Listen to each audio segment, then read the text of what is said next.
you know, I'm ordering you to accept them.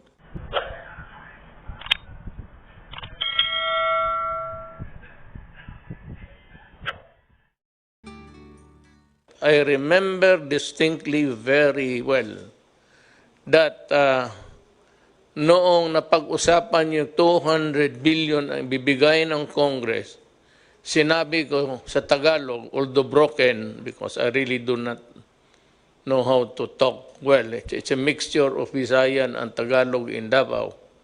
Sinabi ko, wag na wag ninyong do not fuck up with this pera because it's really a blood money now needed to keep the nation alive.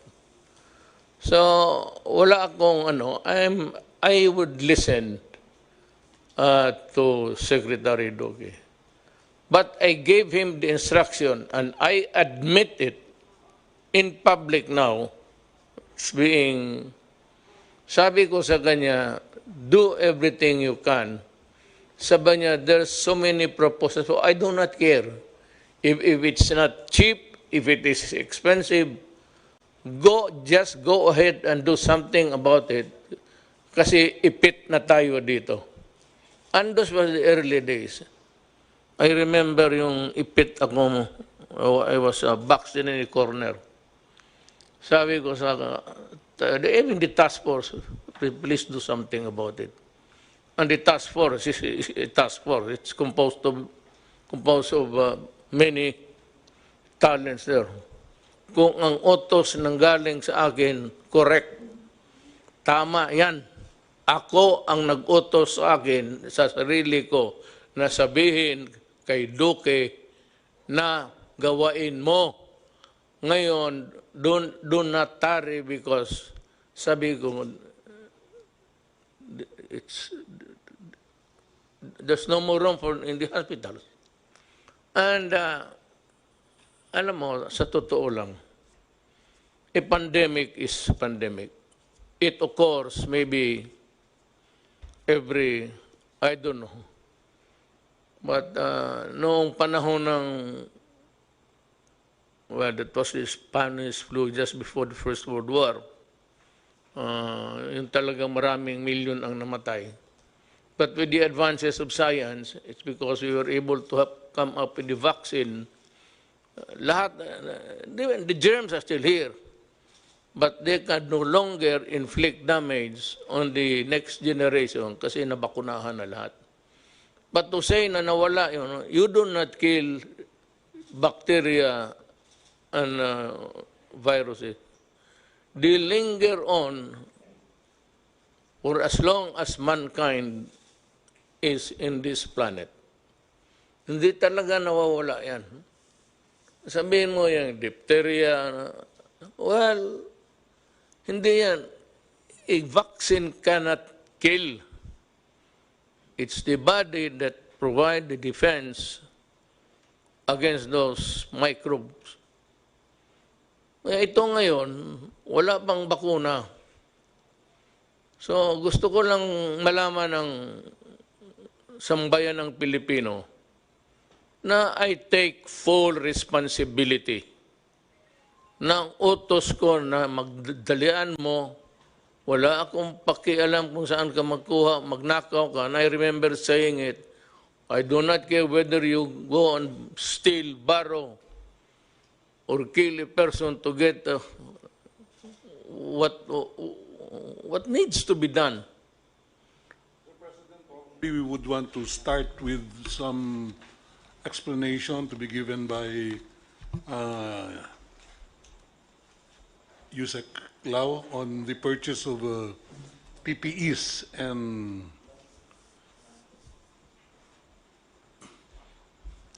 some medical equipment. We have a mannequin there.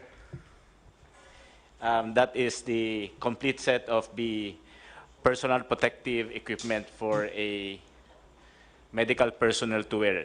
Wala. Who's inside there? A woman? No, mannequin po. Bakit may manikin ako dito? Go ahead. Kulang lang po siya ng ano tawag doon? It lacks the face shield. It's 9-piece item. So we start with the most expensive part is the coverall. Yung parang may takip sa ulo.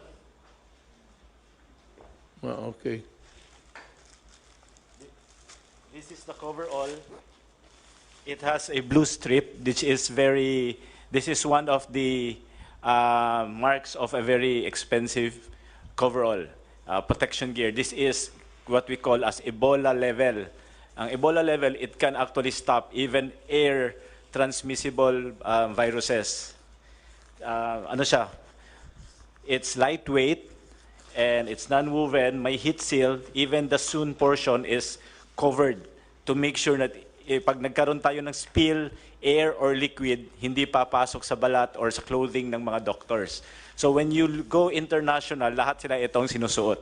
There's only one country who's not wearing this, it's Korea.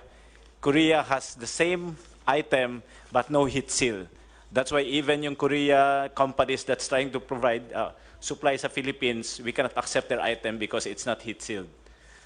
Now, the difference between heat sealed and not, it's almost 200 to 300 pesos. So, mahal kasi. We have a price from DTI. There's one company known as Conweb. They are producing PPEs locally that will start on June this year. So, we will be buying it at 850 kasi local. But the materials will still be imported from China. But this one, pag imported to, at least 1,100. That's the statement of Senator Lacson, yung 1,097. This is one. Kasi this is actually 1,100. So when you say, they say PPE sa DOH, that's just the coverall. Now we have locally made items like this. Yung mga local kasi hindi siya medical grade. Tela ang gamit, fabric. So pag fabric, may tendency yun na papasok yung tubig. So hindi siya protective. It makes you feel secure, but it's not actually medically safe for you to wear.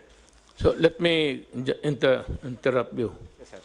So do not buy that kind of overall suit. It is a plastic one that would place the health workers, even if there is just an iota of chance na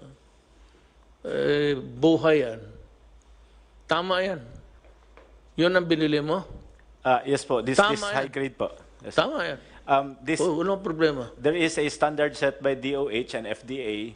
Ano po to, international standards, and we're following that. We don't go below kasi nga the company can be sued, we can be sued. I agree with you.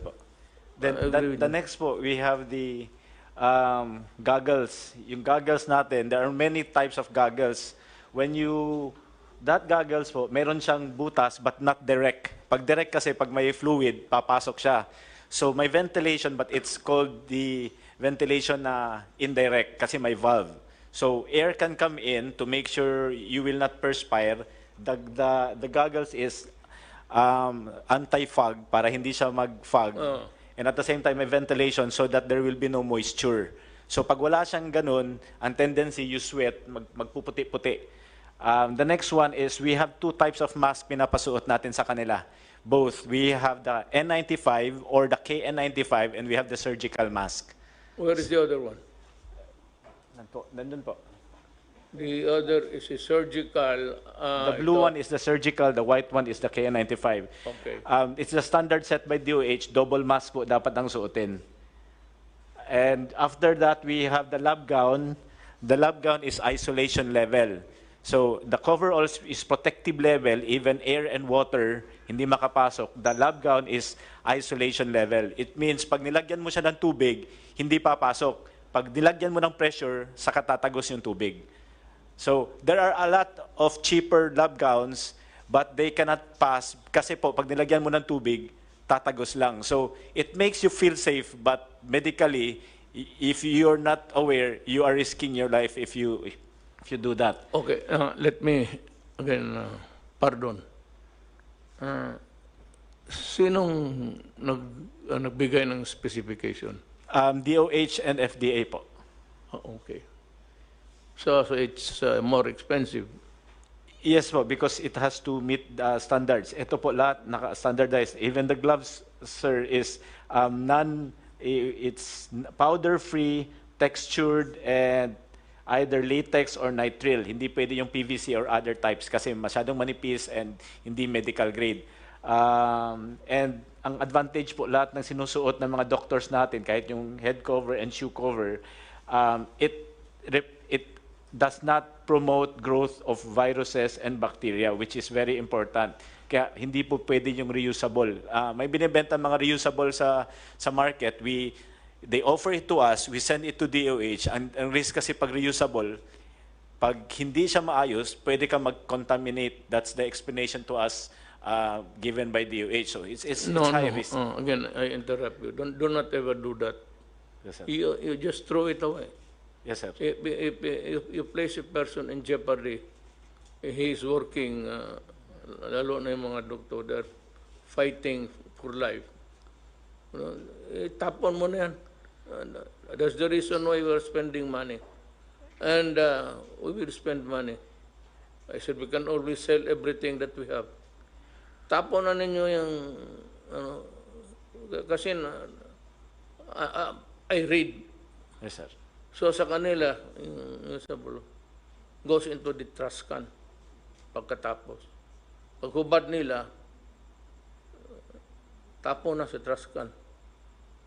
I just would like to provide you feedback that the director of UPPGH, Dr. Gap Legaspi, had expressed to me that they are very, very satisfied with the quality and the level of protection that these PPEs provide their doctors. Kaya yung infection rate daw nila bumaba, Mr. President. So that is the same is true for all of our other hospitals who are now using this personal protective equipment. That's why I'd like to thank USEC Lloyd Lau for really ensuring that our healthcare workers, doctors and nurses are fully protected using the level 4 PPEs as we have specified.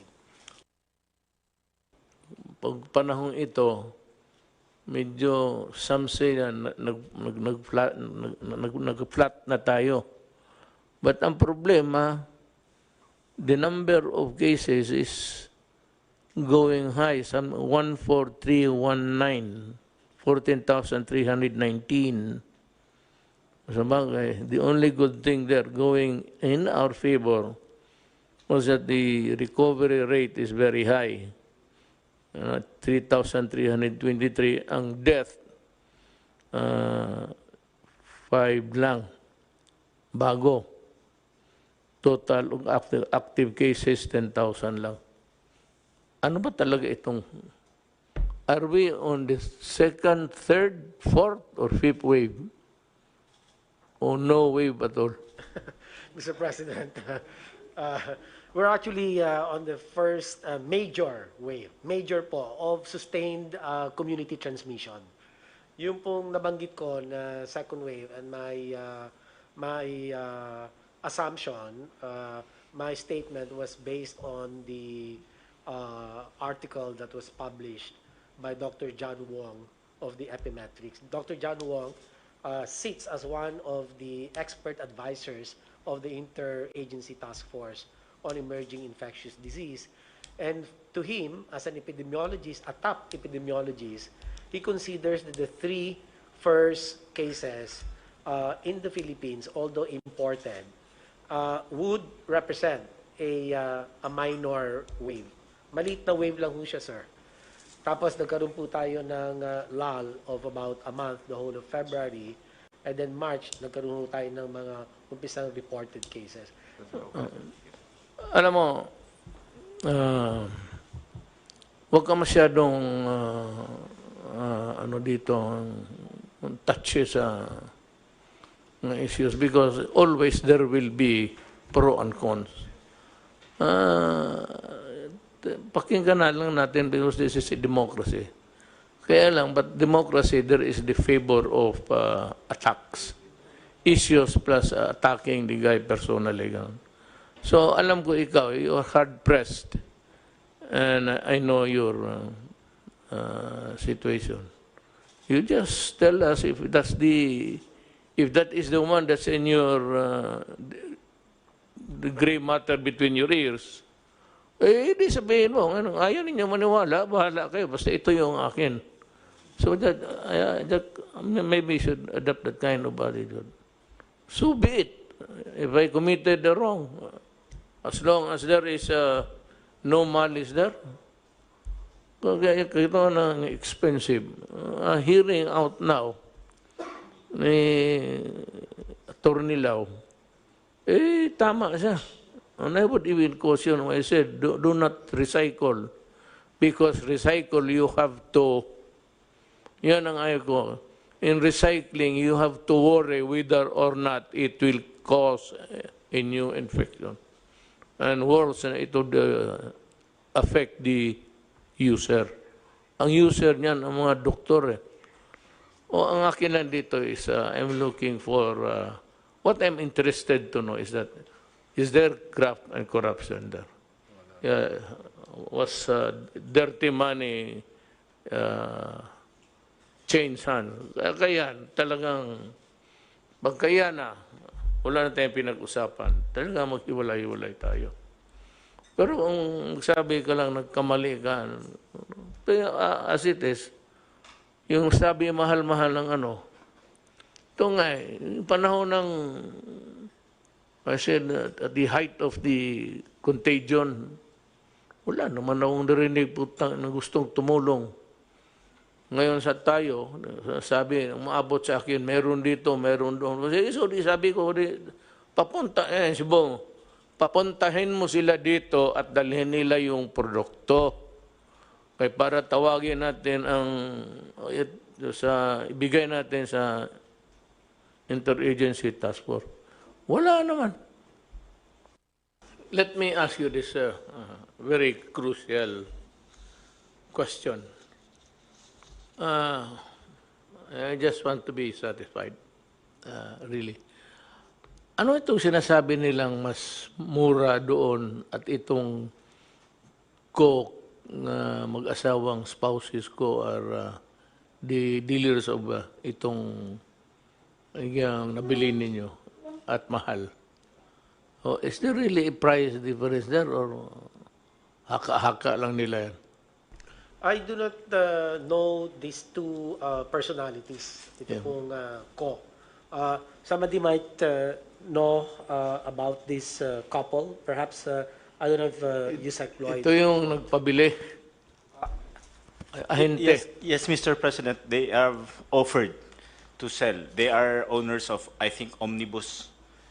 The company is known as Omnibus. They are A manufacturing company. no, they are the exclusive distributor of Sansure in the trading. Philippines. The first document that we have was a letter from them sent to the Secretary of DBM, Madam Avisado, that was sent to PSDBM. Their offer of the automated extraction machine is at 4 million pesos. We also have an email from them offering the said item at 4,350,000, which Senator Lacson is claiming that if you buy it direct from Sansure, it's only at 1,750,000. As per record, Omnibus Biomedical Systems Incorporated offered it at 4,325,000, and Guidance Management Corporation sold it at 5,274,423.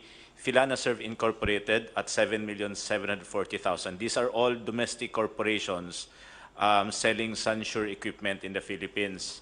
However, during the bid, they did not win because a foreign corporation from Hong Kong-based, which is also an exclusive distributor of Sansure in Hong Kong, sold it to us, yung mga kits. So, natalo po sila sa bidding, kaya hindi sila nanalo.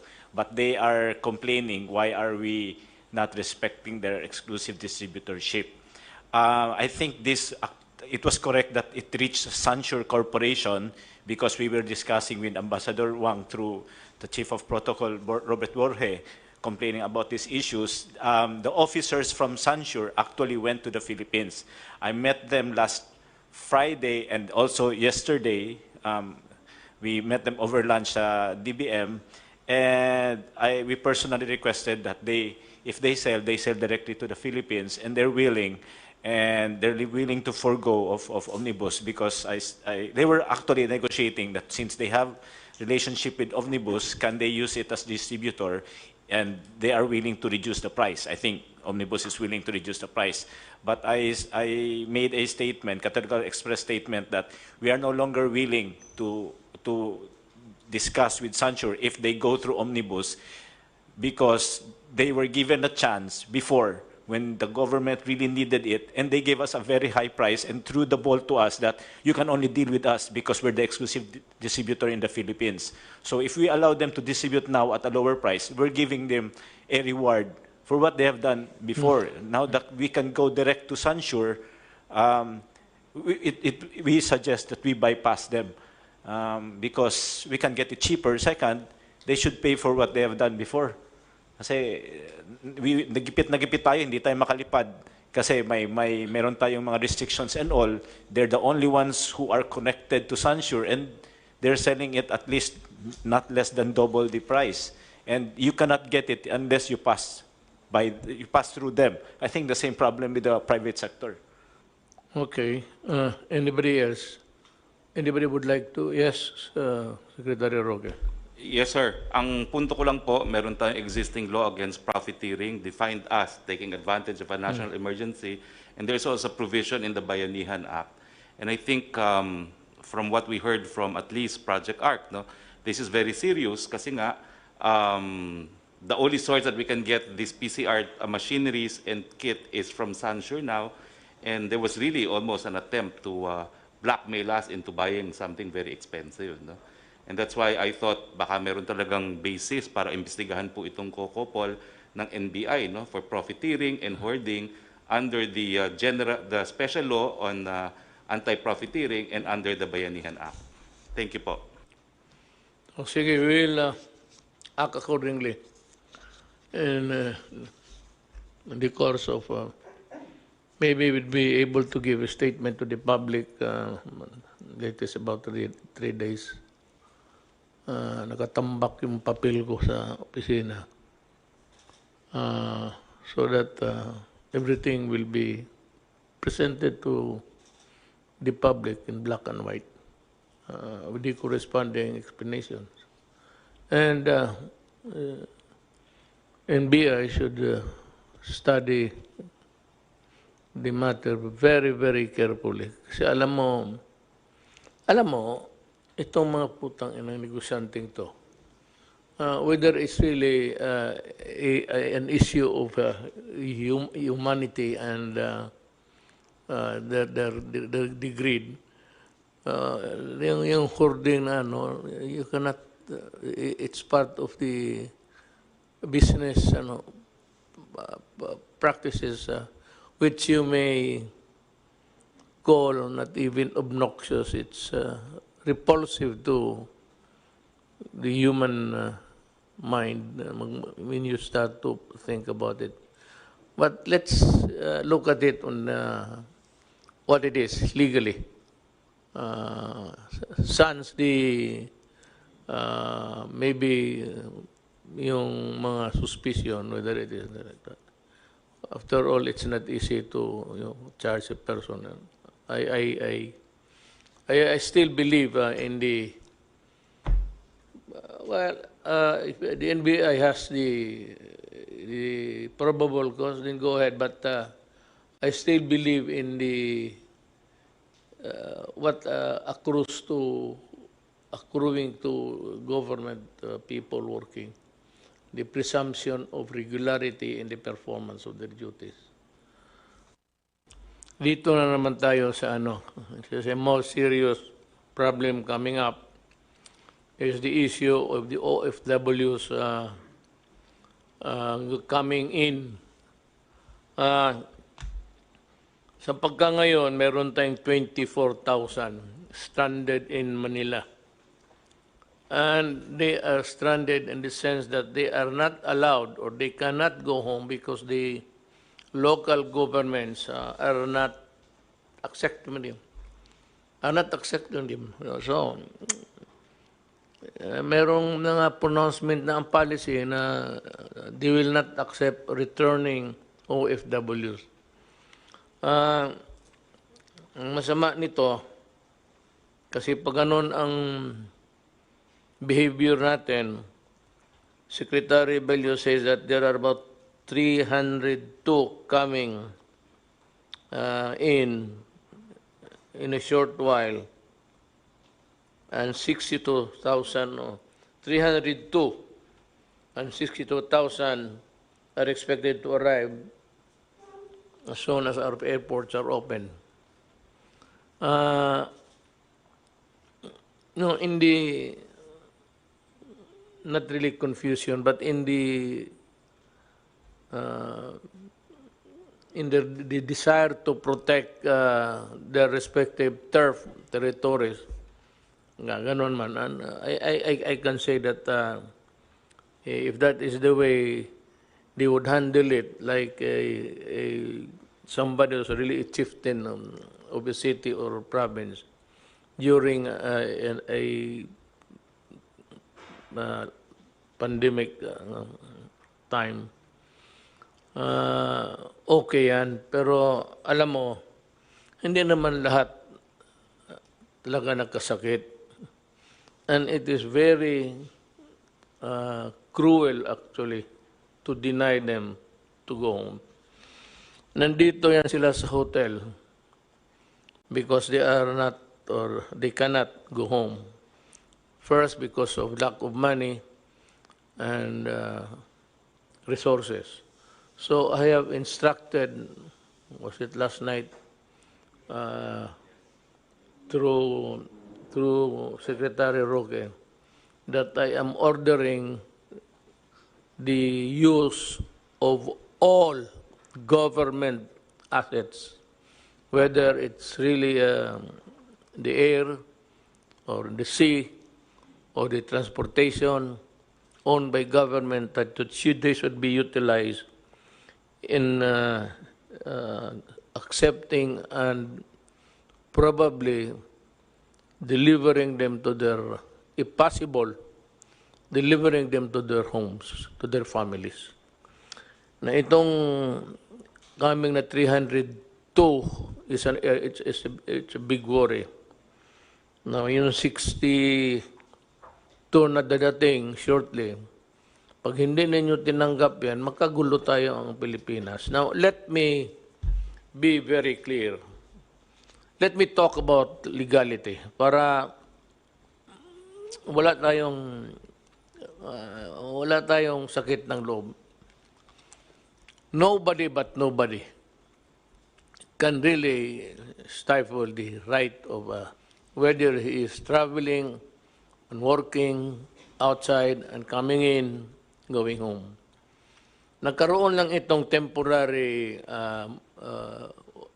an aberration in the movement of people because of the COVID. Ito ang sasabihin ko sa lahat. I said nobody but nobody. And only the national government can impose restrictions on travel because it is the only agency who can declare that there is an emergency of national interest.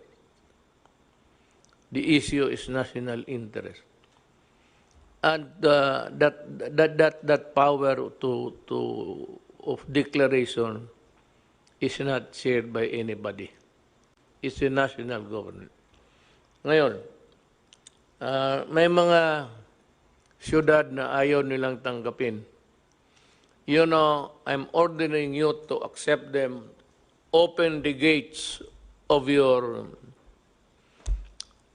territories and allow the people and allow the Filipino to travel wherever they want. Yung sequestration ng tao o lockdown should dovetail the national policy. Or better still, as not to confuse the people, you are not allowed to unilaterally declare na ganito, you are closing the entry, the egress and ingress ng tao. Mahirap yan. Pagkagulo tayo, kanya-kanya kayong... So, if you want a measure to be implemented in your local government unit, ask permission from the task force. Because, alam mo, it involves many issues. One, in the name of humanity. Two, is the constitutional right. And ito yung pinakamabigat. It is the constitutional right of people to go home, to travel and go home. Do not impede it. Do not obstruct the movement of people because you run the risk of getting sued criminally. Ang agency, because it is the national government who declared there is a national emergency involving a pandemic, an issue of health, that power cannot be shared by anybody else. If you want, as an adjunct of government, maghingi ka ng permiso sa task force. They are the better position really to assess. Kawawa itong 24, so I'm ordering, kasali na yung pera sa, kung may naiwan pa, sa 200 million, gastusin rin ninyo yon para sa pag-uwi ng tao. Because the reason why they are here is connected with the issue of COVID. Nagsiuwian ito, diniport, kasi nga may pandemic involving the entire planet Earth. So the reason why they are deported or forced to go home is because of, well, maybe so as not to have a contagion involving a lot of, in numbers. To contain it, ito yung mga ating mga kababayan, pinapauwi. Tanggapin natin sila. Sir, yung pong order ninyo na 24,000 OFWs, lahat po yan ay na-test natin using PCR at lahat po yan ay negative. Kung sakali lang po na may makakalusot na nawala yung kanyang result at siya ay dumating sa LGU ng walang papeles, ang advice po natin sa LGU, tanggapin ninyo at ilagay ninyo sa quarantine hanggang dumating yung kanyang result. Sapagkat yung pong 24,000 po yan ay tested negative po sa PCR. Yeah. Doubly, more reason really for not refusing to accept them. Kawawa naman. Alam mo, ladies and gentlemen, if you are listening, Pilipino to, kababayan natin. Tanggapin ninyo and provide for sequestration houses if you want. Yung doon sila i-quarantine. Pero hati-hati tayo sa problema. Total, hindi naman kami nagkulang. Whatever you need, we provide. It's just a matter of time. You cannot service the entire 110 million Filipinos at once. That's why I think it's ignorance only on the part of the LGUs. They don't understand, you know. So I think tama ho yung sinabi niyo, we should lecture to them. We should have seminars. I'm willing to give it even via Zoom, di ba? We're doing this anyway for LGUs. We can do it for them. No? We have to educate them. Mr. President, 4,000 will be home to their own provinces by Thursday. But it behooves upon the DILG to really see to it that everybody is delivered and returned to their homes, sa pamilya nila. Nung panahon ng good time, we were experiencing the benefits of the dollar. It formed a big part of our GDP. GDP is simply income. Ang ibig sabihin ng GDP is income. Nung income na sa bansa natin, malaki because nandito ito mga OFW. Tapos ngayon, hindi natin tanggapin. Oh, what's the fuck? That's final. Mga mahal kong kababayan, ang gobyerno may proseso na pag-modified quarantine, may mga lugar, pati may mga tao na exempted na sila, so they can work. Gaya ng construction, malayo naman sila, hindi man dikit-dikit yan. Pero dahan-dahan yan. Pero ito lang ang pakiusap ko. As I said before, kayong maglabasa na, baski na hindi nga kayo pinapayagan, lumalabas na kayo eh. Hindi ko naman kayo madampot, pati yung mga bata ninyo kung isalin ninyo. But ito ilagay ninyo sa ulo talaga ninyo, ha? Sa conscious mind ninyo palagi. Ang COVID ho, nandito pa. And yung pagpalabas ng mga tao, hindi ibig sabihin na tapos na ang COVID. Nandito pa rin. So, kung gusto mong lumabas ngayon, sa ngayon, wala pang medisina, walang vaccine, at your own risk yan. Kung maglabas ka, sabihin mo, wala mang mangyari, magandang antibody ko, gano'n, okay. Pero pagdating sa panahon, at nagdelirium ka na, at ginamit na yung ventilator, yung ventilator is the last chapter sa ospital. May lagnat ka, tapos may oxygen, pero pag ginamit na yung ventilator na yan, ibig sabihin yan, yun na yung maskara mo papuntang langit o saan. Bantay kayo dyan. Do not be reckless. That's the word. Huwag kayong masyadong pabaya na basta sinabi ko sa inyo, alcohol, hugas kamay, mask. Maglabas kayo, take all precautions para walang sisihan. Gamit ka ng mask, gamit ka, pag tinamaan ka pa rin, papanahon mo na. At saka, if you're not allowed to go out, especially yung bata, pero malapit na. I think by the grace of God, we will have the vaccine before the end of the year. So mag-asa na lang tayo sa mga marunong at saka mayaman na mga bayan. They are feverishly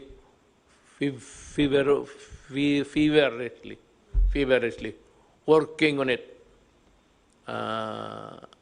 Pag nandyan na yan, ako na magsabi labas na. Pag hindi ka lumabas, hilain kita sa labas, dito ka.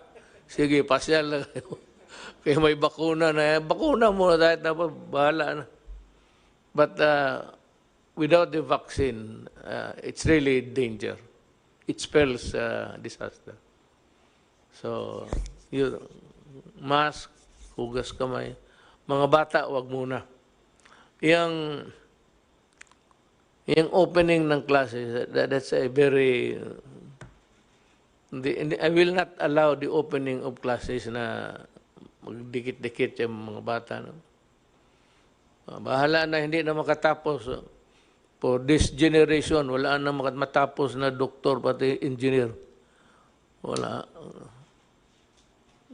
Kasi wala nang aral. Laro na lang.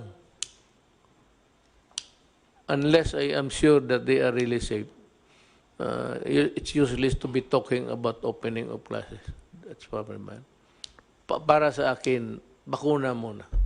Pag nandiyan ang bakuna, okay na. So, remember that. Pati yung mga mayors, governors, kindly remember that they are Filipinos and that there's only one body, the government through the task force, who can make pronouncements about lockdowns, about quarantine, or sequestration of whatever. Mahirap yan. Isa lang ang gobyerno. The national government makes the pronouncement. You just follow. And itong sabi nga ni General Anyo, ito, tinamaan rin ito ng COVID si General. Sabi niya, in 24, on his oath of being a public officer, when you talk about official matters in an official discussion, your word is always under oath. So, sabi ni John Anyo, safe yan. Pag magkamali, may reinfection, then we will act accordingly. But anyway, he's the one who would i-husband niya yung dual setup. Maraming salamat sa inyong lahat.